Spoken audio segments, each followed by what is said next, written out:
Hey everyone, welcome to this week's episode of the Talkin Shop podcast. This is episode number 1. Here with my good friend and former teammate, Matt Mervis. How's it going, everyone? Excited to be on the podcast. Matt and I I was here for 3 years, Matt was here for 4, but we were able to share 3 of those years together here at Duke University. We did just want to show off a little bit and have our background with the 2018, 2019, and 2021 regional appearances. We actually did win the 2018 and 2019 regionals. While we were here together. Yes.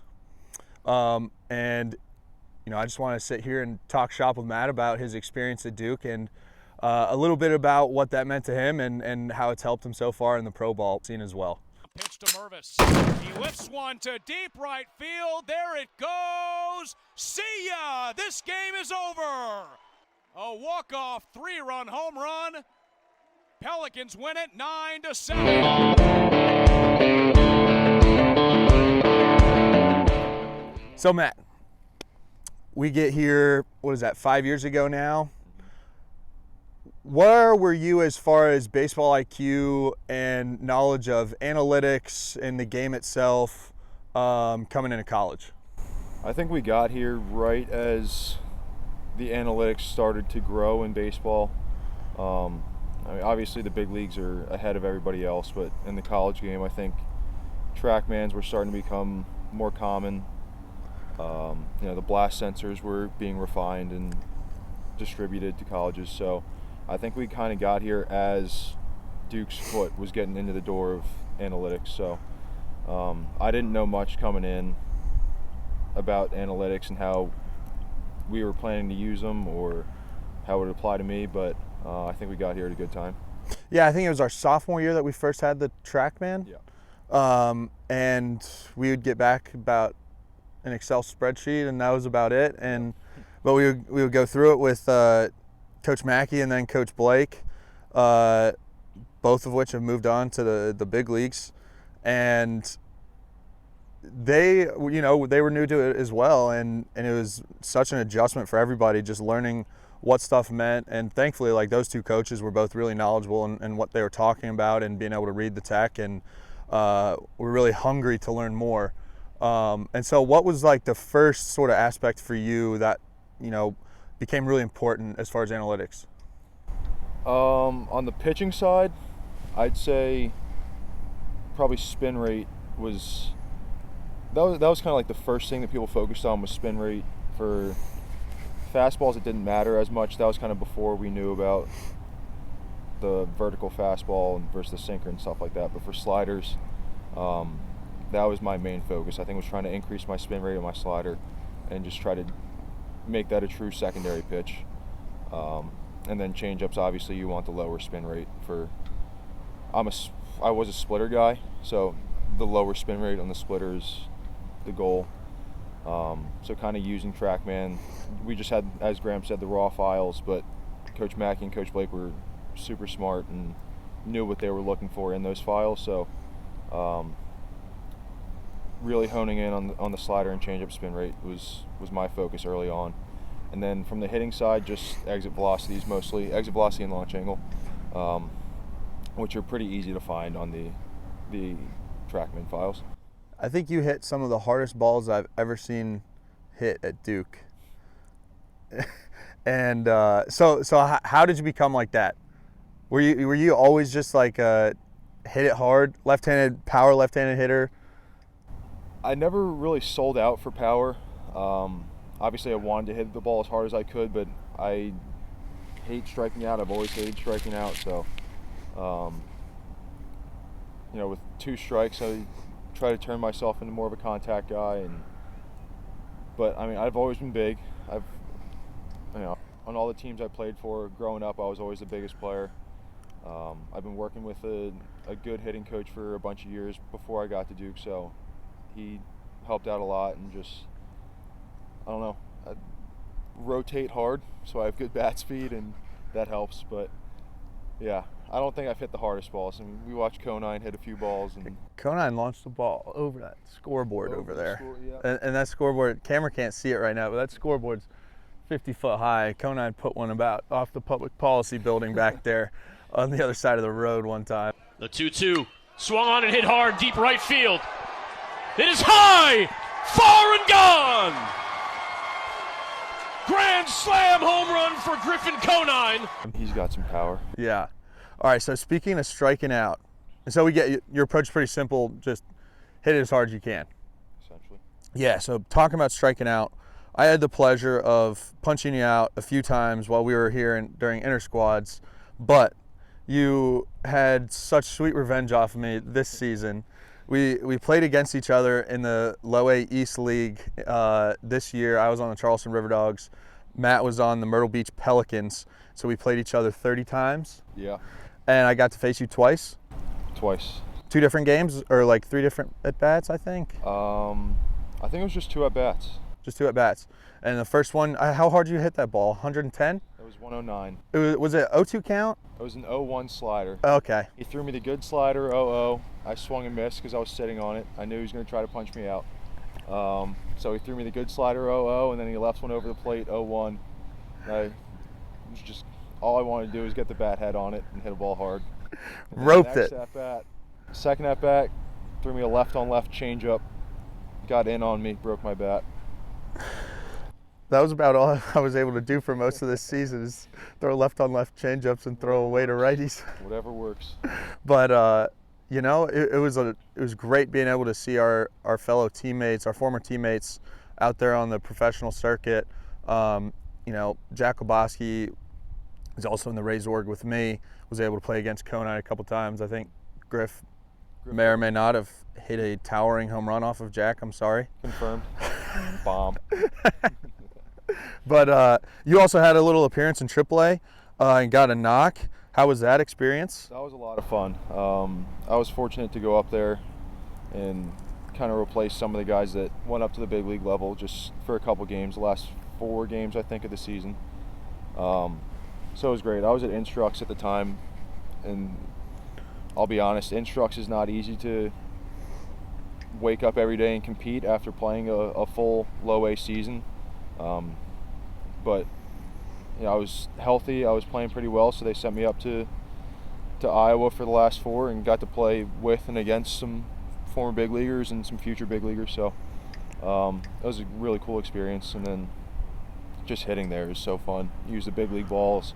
The umpires have big league strike zones, and everyone's all around the plate. So, and I know you like to, you know, keep that zone small. So that was probably a nice little addition for you. It helped out a lot. You know, I tell everybody the one story is I fouled off a 2-strike changeup, a ball off the plate, and I asked the umpire if he had that there, and immediately just said no, and that was it. And I thought to myself, that's a strikeout most of the time in low A. In any other league. Yeah, but those guys up there, I mean, they're trying to make the big leagues too. Yeah. So, yeah, it definitely made it easier to hit in my zone.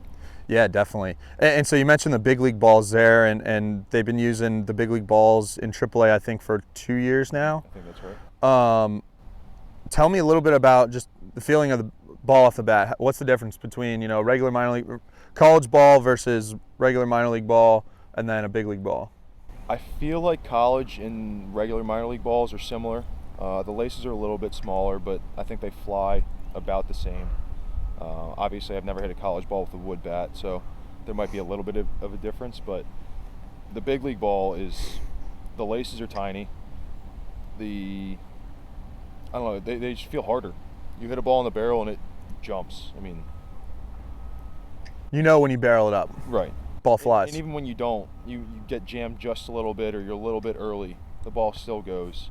I'm not saying there's a 50-foot difference, but it feels good. I was late on a couple fastballs, and I mean, the ball still comes off the bat hard. Yeah, that's nice for the hitters. Yeah, it feels great. Yeah, those seams are nice and tight for the pitchers. Get the movement profiles a little bit. Yeah.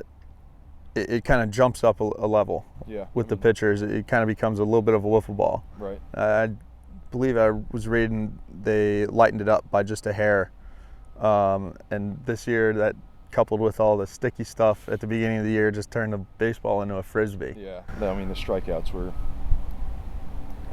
at all-time highs. Was there Not even close. Was there a difference for you in the first month of the season versus right after they sort of cracked down on sticky substances being used? Could you see a noticeable difference in the pitches? So all the hitters were really excited when that report came out that sticky stuff was going to be gone, and there were a few guys that we had in mind, like a lot of the vertical fastballs that stayed up at the top of the zone. We were all thinking these guys are going to struggle, and a couple did, but they were still those guys who had those fastballs naturally, and they were just as tough. So yeah, I'm sure there was a difference in the people who use the sticky stuff to get to that fastball, but the guys who really get on top of the fastball and throw it at the top of the zone, that's just how they pitch. Right. So yeah, I think we still beat you guys 8-0 that first game that they cracked down. I think we beat you guys 15-0. The next game. Yeah. So, we went back and forth. It was a good year, man. You guys had a damn good team now. It was, dude. The pitching that we had was unbelievable. We just kept sending guys up to Bowling Green. And replacing them. Yep, continued to dominate, and it's really, really exciting for the Rays org just to know the amount of talent that's moving through that system, and it's competitive. Hitters too. Yeah, hitters too. Oh my gosh, man. Called up a couple guys. I think the fourth time we played you, and they were hitting 330 like they've been there the whole year. Yeah, no, it was crazy. I mean, we had a kid show up from the complex league the last week of the season for the championship, and came in, put together 3 different at bats, had a couple strikeouts, but had a huge break in the game open. I believe it was double or triple in the game 5 of the championship game. Yeah. These guys, they want to compete and they want to be at higher levels, and that's what's great about having such great competition. It pushes everybody. Right, and obviously he's rewarded.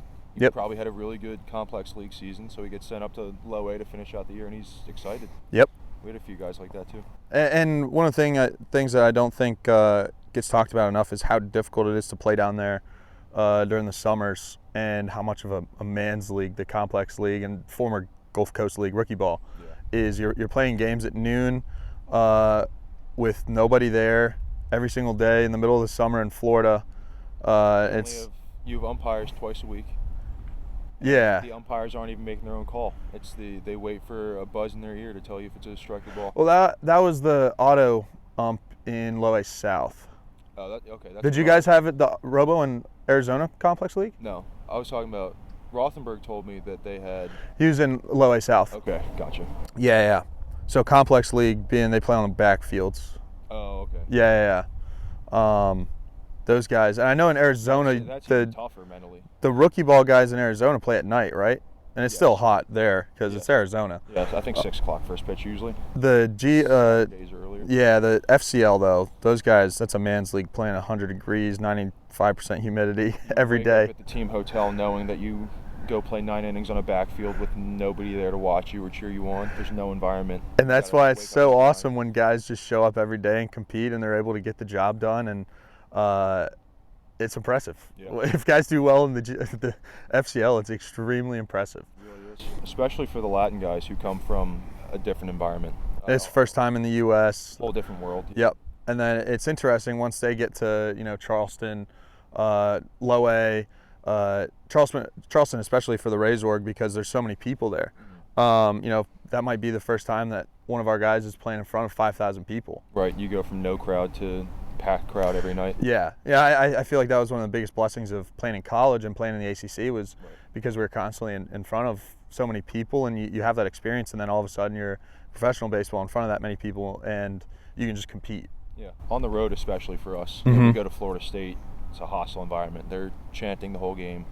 Clemson, UNC, right down the road they get after it in the sand. So NC State traveled well. Even East Carolina midweeks. Oh yeah, they would pack out our home field, and that just helps prepare you. Yep. There's people that go to minor league baseball games just to drink and heckle.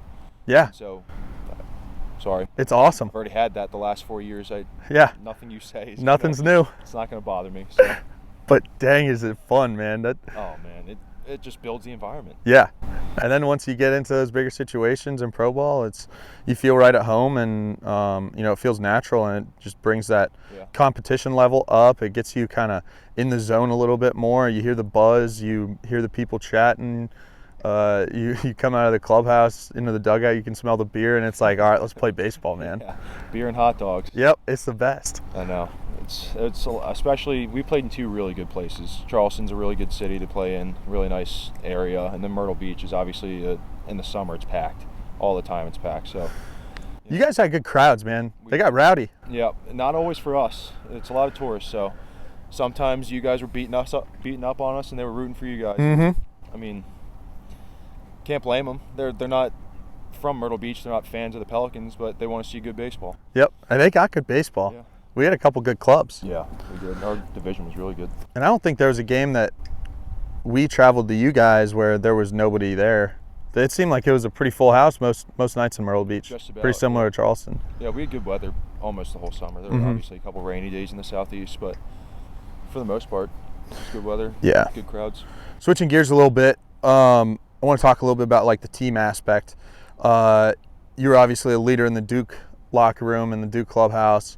Tell me a little bit about that experience, and then how is it different from the professional clubhouse? Growing up in this program, obviously I was a 4-year guy, so by my senior year I'd spent 3 years with our class, 2 years with the guys below us, and I kind of saw other freshman classes grow up and knew how to help them understand how we run a practice and what's expected.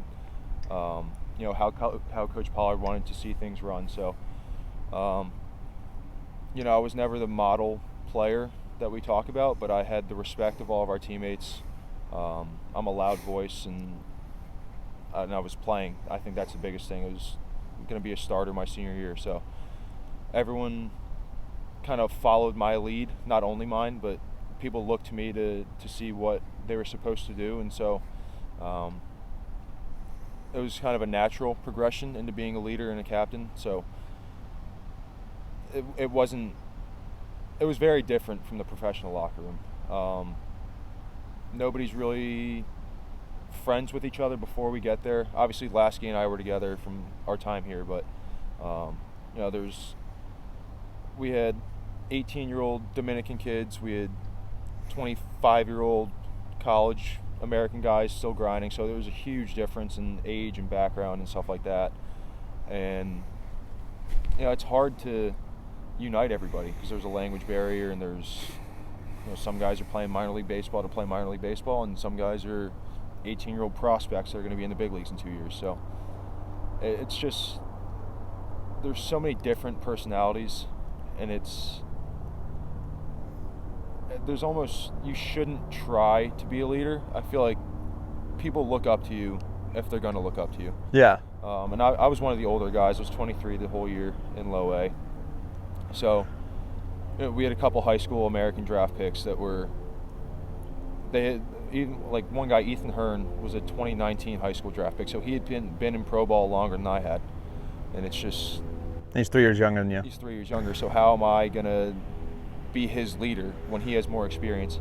But at the same time, I have more life experience. I went to 4 years of college. I've been around more baseball, but you see, there's the kind of, I don't know how to explain it. It's weird. It's very different than college. But then again, I am the older guy with the louder voice, and You do command a room. Yeah, I walk in, people look at me. So same with you. You're the same. Big body, loud voice. People go, "Who's that guy?" So I'm sure you were the same way. It's kind of, some guys look up to you and ask you for help, and others kind of just do their own thing. Yeah, I thought we had a really good club in Charleston this year. It was a lot of guys that leaned on each other when times were not great, when the season wasn't going the way they wanted it to.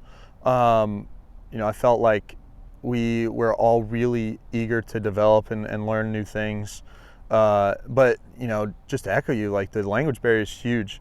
Thankfully, like, I took 3 semesters of Spanish here at Duke, and I spent the summer in 2019 down in the GCL doing TOS rehab. Right. So I have plenty of Spanish speaking under my belt, but I still have a long way to go. I'm not fluent. Yeah. No, but I can communicate with most of those guys. I'm one of the better. There was me and one other American guy were the best Spanish speakers he was a pitcher and I was a position player, so it actually worked out pretty well.